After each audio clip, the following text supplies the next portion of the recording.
I never thought a random Tuesday afternoon would be the beginning of the worst year of my life. At the time, I believed I had a solid marriage.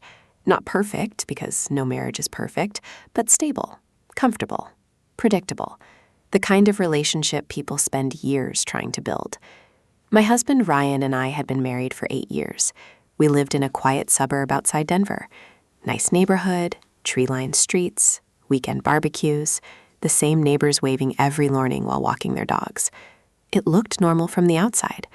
Honestly, it felt normal from the inside, too. Ryan was 46, I was 42. His son Ethan was 23 and finishing graduate school. Since Ethan was already a teenager when Ryan and I got together, I never tried replacing his mother. I wasn't interested in playing that role. Over the years, though, we developed something that felt natural: mutual respect, friendship, trust. He'd come over for dinner, we'd joke around.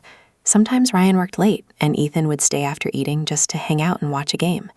There was never anything strange about it. Never. Which is probably why I missed the warning signs for so long. That Tuesday started like any other workday. I work remotely for a marketing company. Around 3 in the afternoon, I finished a client meeting early and walked downstairs to make coffee. Ryan was supposed to be at work.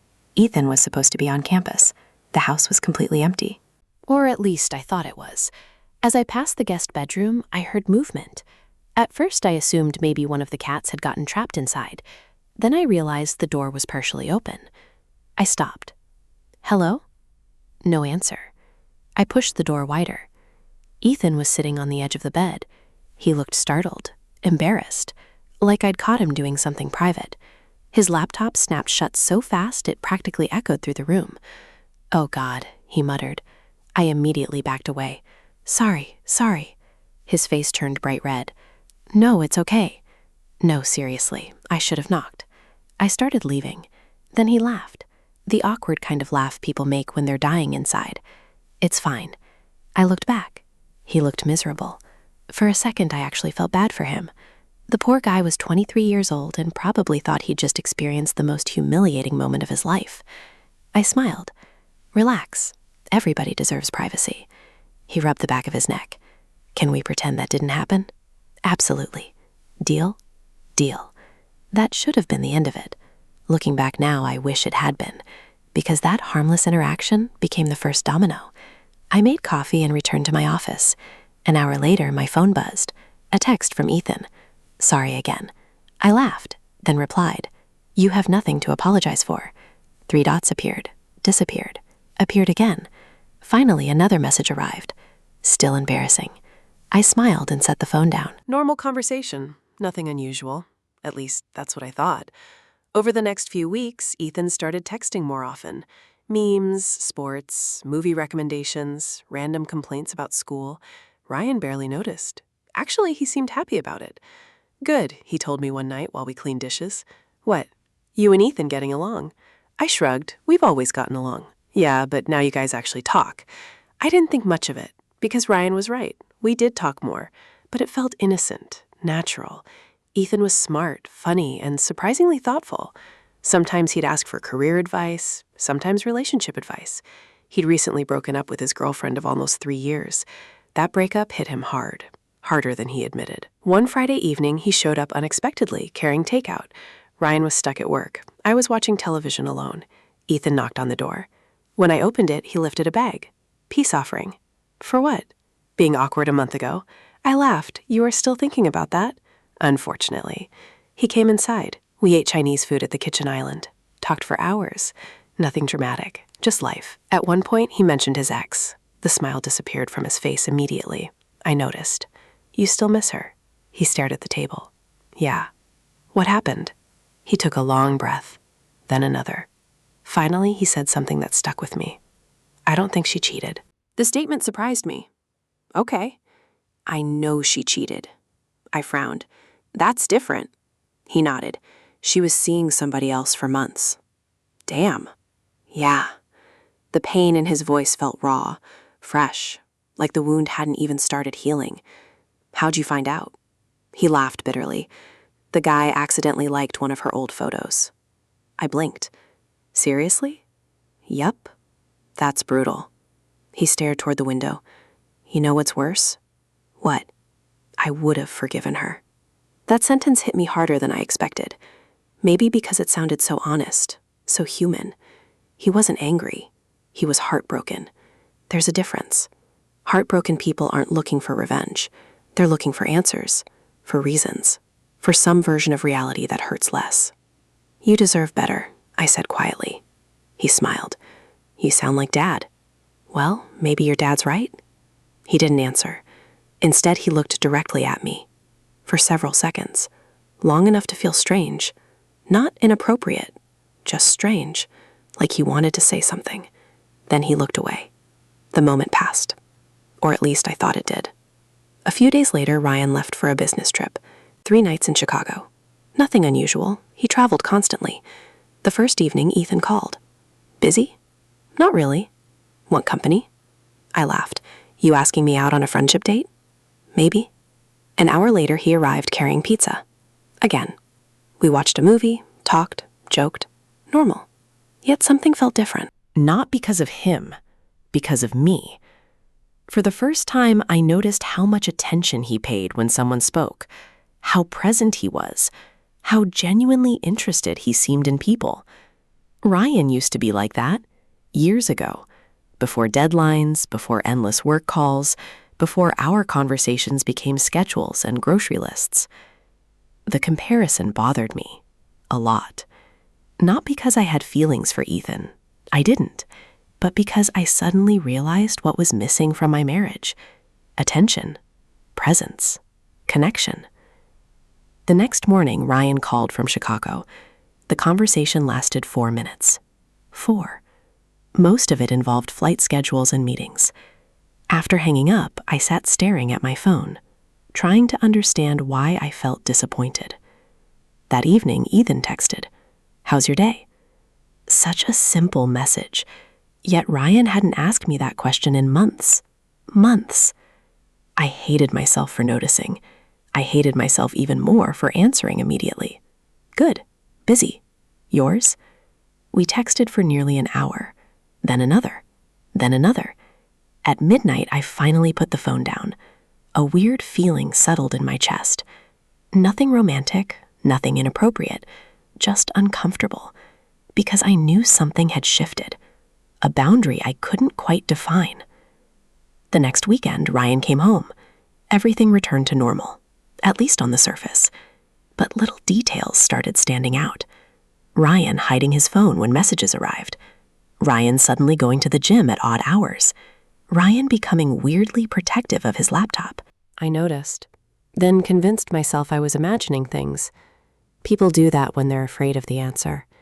We rewrite reality because reality feels dangerous. One Saturday night, we attended a neighborhood party. Music, drinks, the usual suburban gathering. At some point, Ryan disappeared. Not unusual, he was social. I spent 20 minutes talking with friends, then went looking for him. I found him standing near the side gate, talking to a woman named Claire.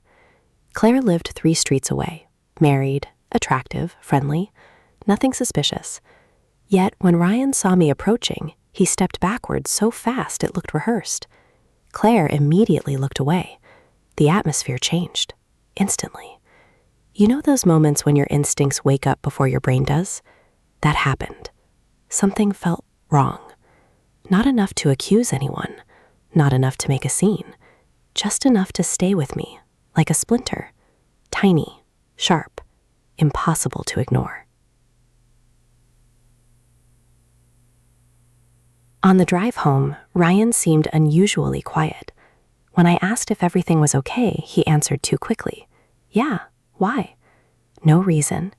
He smiled, but the smile never reached his eyes.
And I had no idea that within weeks, Ethan would accidentally uncover a secret that would destroy everything I thought I knew about my marriage. For the next couple of weeks, I tried convincing myself I was being paranoid. Every marriage goes through phases. Every long-term relationship has periods where people become distracted. That was the explanation I kept feeding myself. Ryan was busy. Work was stressful. I was overthinking. Simple. Except the evidence kept piling up in ways that were impossible to ignore. It started with little things. He suddenly began taking phone calls outside. Not every call, just certain ones. The second his phone rang and he saw a particular notification, he'd stand up and walk toward the backyard. The first few times I barely noticed. By the 10th time, I absolutely noticed. One evening I was folding laundry while Ryan sat on the couch scrolling through emails. His phone buzzed. The screen lit up. I wasn't trying to snoop. I genuinely wasn't. But I caught a glimpse of the name before he grabbed it. Claire. The same Claire from the neighborhood party. My stomach tightened immediately. Ryan stood. Work thing. Then he walked outside. Work thing. At 8:30 at night. With Claire. I remember standing there holding one of his shirts, just staring at the front door, trying to decide whether I was becoming one of those suspicious wives who imagined affairs everywhere. Or whether my instincts were screaming because they knew something my brain refused to accept. When Ryan returned 15 minutes later, he acted completely normal. Too normal. The kind of normal that feels practiced. I wanted to ask. I wanted to say her name directly. Instead, I said nothing. Fear is strange. People think fear makes you confront things. Sometimes it does the opposite. Sometimes fear keeps you quiet because the truth feels worse than uncertainty. A few days later, Ethan came over for dinner. Ryan was running late again, no surprise there. Ethan and I sat at the kitchen island eating tacos and talking about everything and nothing. School, sports, movies, his internship applications. Then he noticed something. You okay? I looked up. What? You seem distracted. I laughed. I'm fine. He didn't buy it. You sure? I shrugged. Just tired. The lie sounded weak even to me. Ethan studied me for a second, then nodded, but I could tell he wasn't convinced. Neither was I. That night after Ethan left, I found myself standing in the bathroom looking at my reflection. I looked exhausted, not physically, emotionally, like my mind was constantly running calculations in the background, watching, analyzing, questioning. The worst part wasn't knowing. The worst part was suspecting. Every text notification became suspicious. Every schedule change felt suspicious. Every late meeting felt suspicious. The uncertainty was eating me alive. 3 days later, everything changed. I was working upstairs when my phone rang. Ethan, I answered. Hey. His voice sounded strange, tight. Are you home? Yeah. Can I come by? My stomach dropped immediately. What happened? A pause. Then he said something that made my heart start racing. I think we need to talk. 40 minutes later, he was sitting across from me at the kitchen table. Neither of us spoke for almost a full minute. Finally, I broke the silence. You're scaring me. He looked miserable. I don't know if I should be doing this. What is it?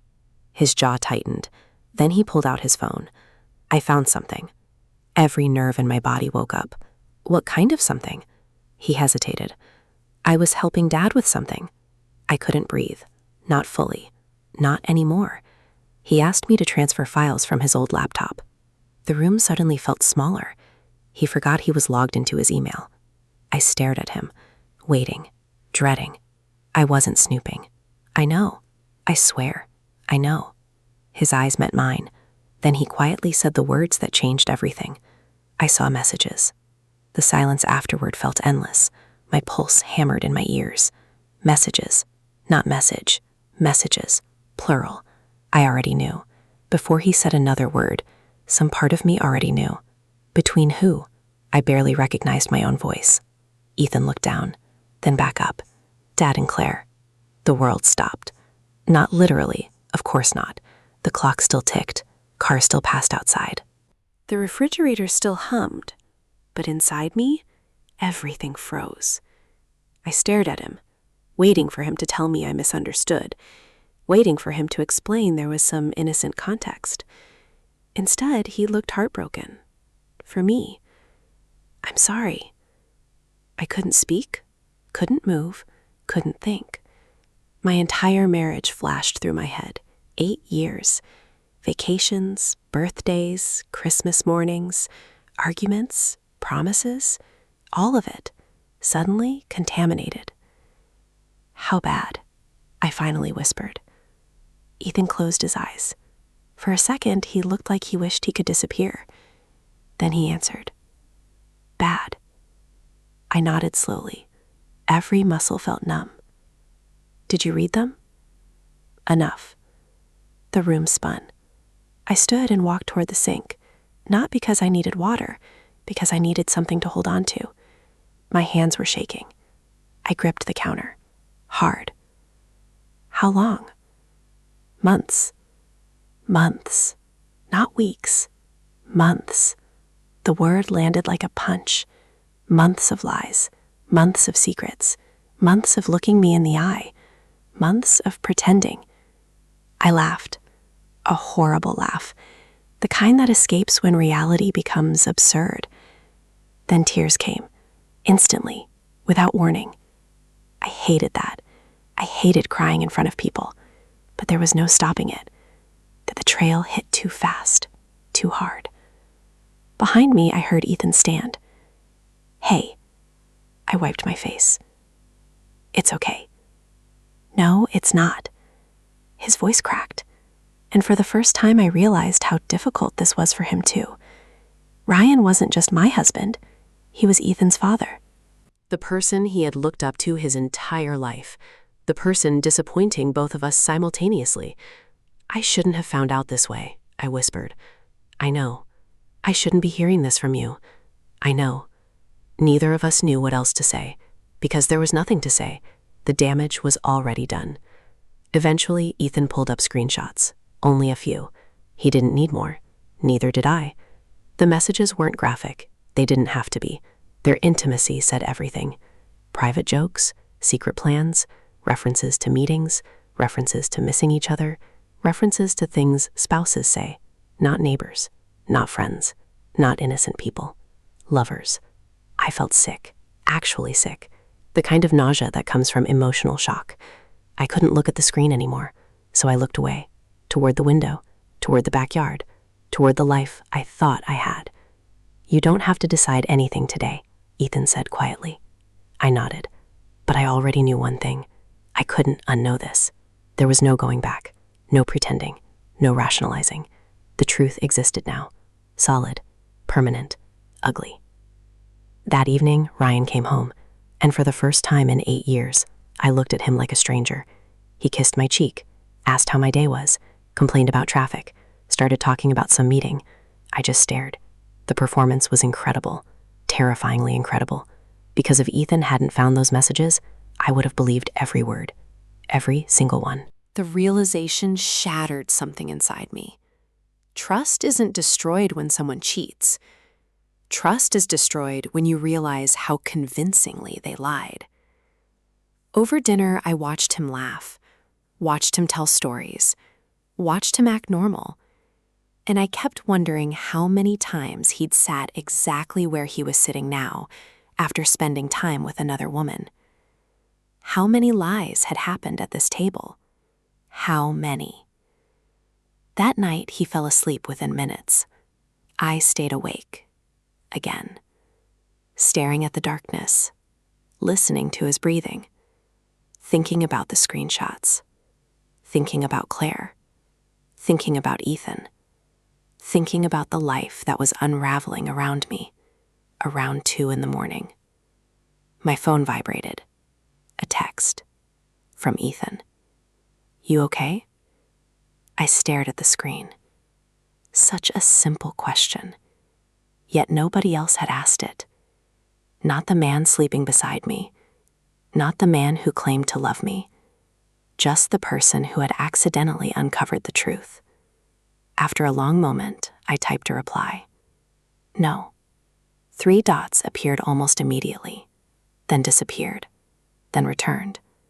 Finally, his response arrived. "I'm sorry." I looked at the message for a long time. Neither of us slept much that night, and neither of us realized that the confrontation waiting around the corner would expose something even worse than the affair itself. The confrontation happened 4 days later. Not because I was gathering evidence, not because I was planning some dramatic reveal. Honestly, I was running out of oxygen. Every conversation felt fake. Every smile felt fake. Every touch felt fake. I couldn't sit across from Ryan pretending I didn't know anymore. Thursday evening, he walked through the front door carrying takeout from my favorite restaurant. The gesture would have made me happy a month earlier. Now it felt like a performance, a peace offering for a crime he didn't realize had already been discovered. He set the bags on the counter. "Thought we'd have a nice dinner tonight." I stared at him. My heart was pounding, not from fear, from exhaustion. I was tired of carrying the truth alone. "Ryan?" He looked up. "Yeah? We need to talk." Something changed in his expression immediately. A flicker, tiny, almost invisible, but I saw it. The moment he realized this wasn't an ordinary conversation. "Okay." I sat down at the kitchen table. He sat across from me. Neither of us spoke for several seconds. Then I asked the question, "Are you having an affair?" No build-up, no warning, no gradual approach. Just the truth, directly. Ryan froze, completely froze. And in that instant, I got my answer. People tell themselves we need evidence, they need confessions, they need proof. Sometimes you don't. Sometimes the truth appears on someone's face before they say a single word. His eyes widened, his breathing changed. His entire body went rigid. I knew before he opened his mouth. "What?" The lie came too late, too weak, too rehearsed. "What?" I laughed, a short, bitter laugh. "That's what you're going with?" His jaw tightened. "I don't know what you're talking about." I nodded slowly, then pulled out my phone. The screenshots were already loaded. Waiting. I slid the screen across the table. His face drained of color. The silence afterward felt enormous. Heavy. Permanent. The kind of silence that changes lives. Finally, he leaned back in his chair, closed his eyes, and whispered one word. "Damn." Not sorry. Not denial. Not confusion. Damn. As if the real tragedy wasn't the affair. It was getting caught. I felt something inside me break. A final piece. The last fragment still trying to protect him. Still trying to believe there was some explanation. There wasn't. There never had been.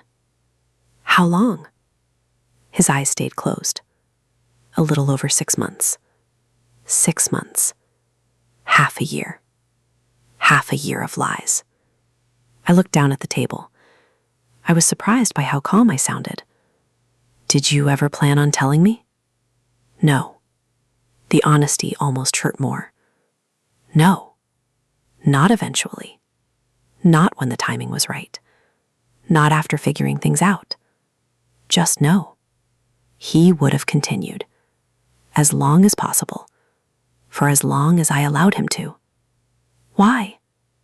The question came out barely above a whisper. Ryan stared at the wall. "I don't know." I laughed again. "You don't know?" "No." "That's your answer?" "I don't know." Anger exploded through me. Not loud anger. The dangerous kind. Cold anger. The kind that arrives after grief. "You had 6 months to think about it." He looked down. "You think I planned this?" "No, I didn't." "Then explain it." "I can't." His voice cracked. For the first time, he looked genuinely broken. Not because of me, because of the consequences. Because reality had finally arrived. I made a mistake. I stood immediately. "No." He looked up. "No? A mistake is forgetting an anniversary." I pointed toward the screenshots. "That's 6 months of choices." His shoulders dropped.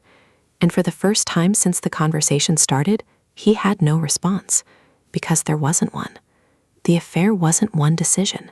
It was hundreds, thousands, Every text, every meeting, every lie, every excuse, every time he came home and kissed me afterward.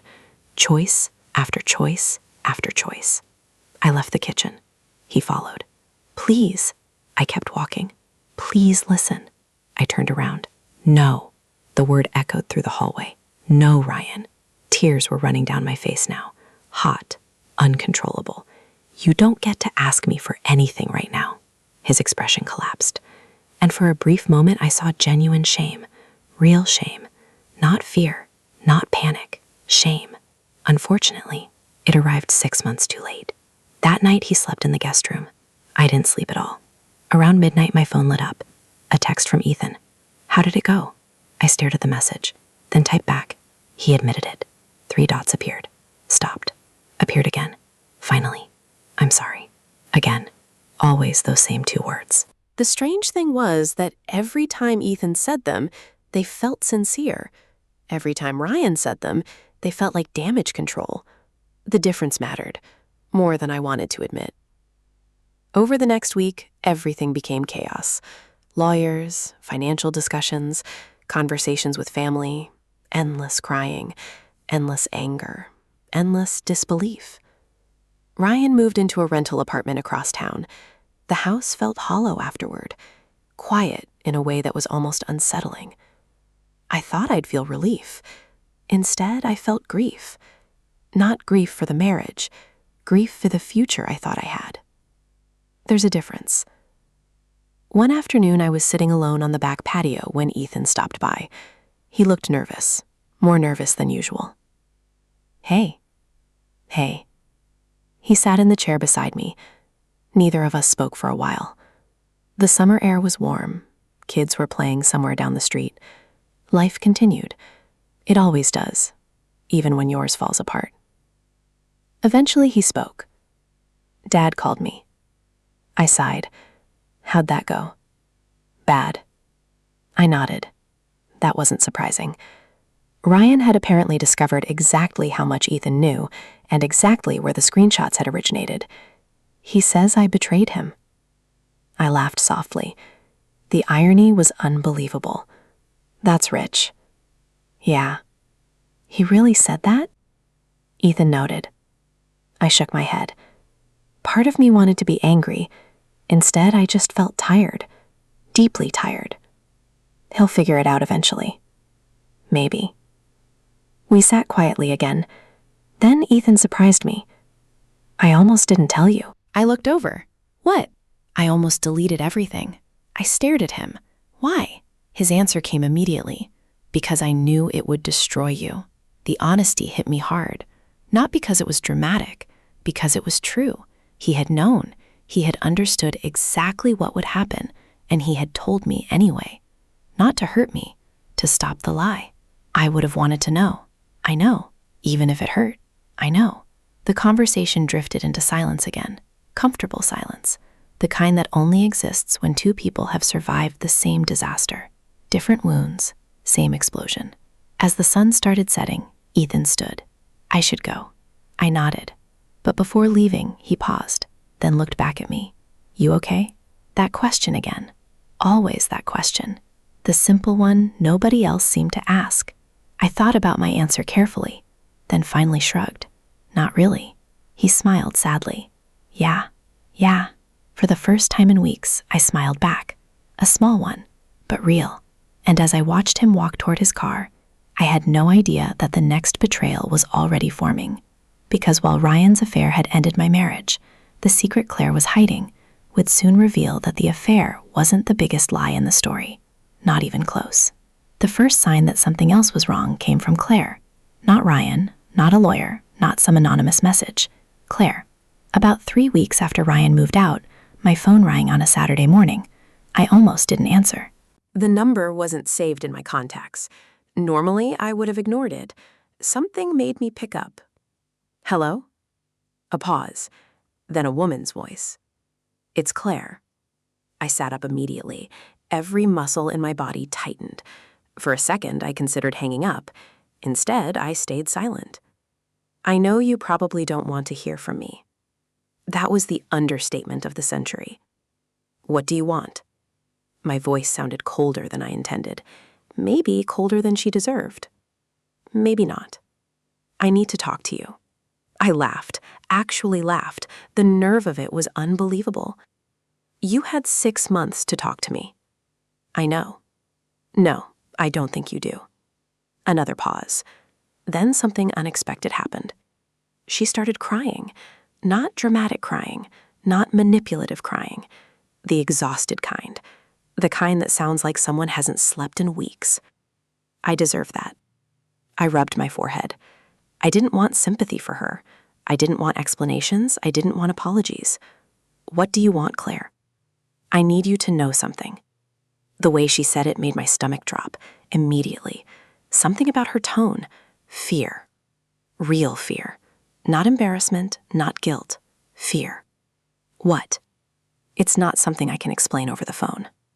I almost refused. Almost. Then she said something that changed my mind. It involves Ryan. My chest tightened. What about Ryan? Another pause. Then, please. Against every instinct I had, I agreed. 2 hours later, we met at a small coffee shop, 30 minutes from our neighborhood. Neutral ground, public place, safe place. I arrived first. Claire arrived 10 minutes later. She looked terrible. No other way to describe it. Pale, exhausted, like she'd aged 5 years in a month. For several seconds, neither of us spoke. Then she sat down and immediately said something I never expected. I ended it. I blinked. What? The affair. I stared at her, not because I cared, because I didn't. At least I thought I didn't. When? About a week before everything came out. That surprised me. Ryan hadn't mentioned that. Not once. Why? She looked down, then back at me. Because I found out something. A chill ran through my body. Something. There was that word again. Something. The word that always arrives before life changes. What? Claire took a deep breath. Then another. Then she finally said it. I wasn't the only woman. The room disappeared. Just for a second. My brain couldn't process the sentence. What? She looked miserable. He was seeing someone else too. I stared at her, completely stunned. The affair itself had shattered me. Now she was telling me there had been another affair inside the affair, and affair behind the affair. The absurdity would have been funny if it wasn't my life. You're lying. I wish I was. My heart started pounding, hard, fast, violently. How do you know? Because I found messages. The irony almost made me sick. Messages. Always messages. Technology was apparently the downfall of everyone involved. I confronted him. She swallowed. He admitted it. I sat back in my chair, trying to understand what I was hearing. Ryan hadn't just betrayed me. He'd betrayed Claire too, the woman he'd betrayed me with. The entire situation felt insane. Who was she? Claire looked away, then answered. A coworker. Of course, a coworker, because apparently one secret relationship wasn't enough. I stared out the window. The anger I expected never arrived. Instead, I felt something stranger. Distance. Like Ryan was becoming a person I no longer recognized. Every new revelation pushed him further away from the man I'd married, further away from the person I thought I knew. Eventually, I looked back at Claire. Why are you telling me this? Her eyes filled with tears. Because I needed you to know I wasn't special. I frowned. What? She laughed bitterly. For months, I convinced myself there was some reason. The pain in her voice sounded genuine, raw. I thought what we had meant something. I said nothing. I know how pathetic that sounds. She wiped her eyes. But then I found out he'd been telling another woman the exact same things. The exact same things. That phrase stayed with me, because suddenly everything made sense. Ryan wasn't chasing love. He was chasing attention, validation, excitement, the feeling of being wanted. And people chasing feelings rarely stop at one source. They keep going. Always. For a long time, neither of us spoke. Then Claire surprised me one last time. "I'm sorry." I looked at her, really looked at her, for the first time since meeting. She wasn't the villain I'd imagined. Not entirely. She'd made terrible choices, absolutely. But sitting across from me wasn't some mastermind who set out to destroy my marriage. It was another deeply flawed person who got caught in the same lie, a different victim of the same man. That realization didn't erase my anger, but it complicated it. Life usually does. Nothing is ever as simple as we want it to be. When I left the coffee shop, I felt lighter. Not happier, not healed, just lighter. Because the truth was finally complete. No more surprises, no more missing pieces, no more wondering. A month later, the divorce paperwork was finalized. Shockingly fast. Ryan didn't fight much. I think by then he understood there was nothing left to save. We spoke only when necessary. Short conversations, logistical conversations, conversations between strangers who used to share a life. The hardest part wasn't signing documents. It wasn't dividing assets. It wasn't even moving forward alone. The hardest part was accepting that the person I'd loved never existed exactly the way I imagined. Some version of him existed. Pieces of him existed. But the whole picture, that was something I created, something I'd believed, something that wasn't entirely real. The person who struggled most, surprisingly, wasn't me. It was Ethan. He lost more than anyone realized. Not publicly, not visibly, but privately. He'd spent his entire life believing his father was a certain kind of man. Then, in a matter of weeks, that image collapsed. I recognized the feeling, because I'd lived it too. One evening, several months later, Ethan invited me to dinner. Just dinner. Nothing unusual. We met at a small restaurant downtown, the kind of place with dim lighting and overpriced burgers. For the first hour, we talked about ordinary things. Work, life, sports, movies. Normal conversation. Then he finally asked the question neither of us had addressed directly. "Do you ever regret knowing?" I thought about it, long and hard, because it was a fair question. The truth had destroyed my marriage, destroyed my future, destroyed the life I thought I had. Eventually, I answered, "No." He nodded slowly. "Me neither." We sat quietly for a moment. Then I smiled. The first genuine smile I'd felt in a very long time. Even though it sucked? He laughed, especially because it sucked. I laughed too. For the first time in months, the laughter felt effortless, real, the kind that comes from surviving something instead of merely enduring it. When dinner ended, we walked outside together. The city lights reflected off parked cars. People moved along the sidewalks. Life continued. Always. As we reached the parking lot, Ethan stopped. "I'm proud of you." The words caught me off guard. "What?" "I'm serious." I looked away for a second, suddenly emotional. "You don't have to say that." I know. His smile was small, but it's true. For a moment, I couldn't speak. Then I nodded. "Thank you." We hugged. A simple hug. Nothing dramatic, nothing complicated. Just two people who had lived through the same storm. Then we went our separate ways. Driving home, I realized something. The story I'd spent months mourning was over.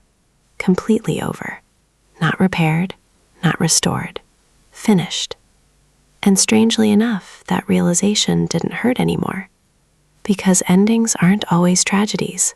Sometimes they're just the moment you finally stop living inside a lie. The marriage ended, the betrayal ended, the secrets ended. And for the first time since that ordinary Tuesday afternoon when everything began, I felt something that had been missing for a very long time. Peace.